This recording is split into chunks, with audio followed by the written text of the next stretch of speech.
بدو چک کنی خوب جلسه است. ها لوچک تو چی میکنی؟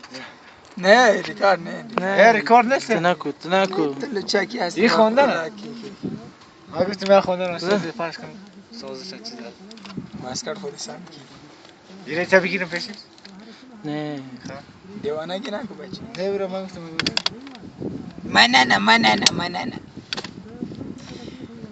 خوندو اورونو نن دلتا جلسه ده دی وطن په اړه باندې منګ او تاسې باید هڅې وکړو خو مګر ګل مرجان داسې ځي سمې ته کش کاږم دی وروره ناسمې ته ځو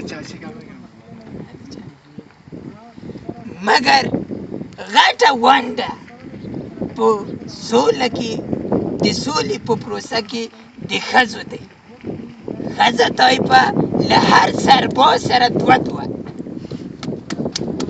کینی بس زه اوس اواز سم نه وځي که سم نه زه با خدا بخیر زه تو باز دو حاوبت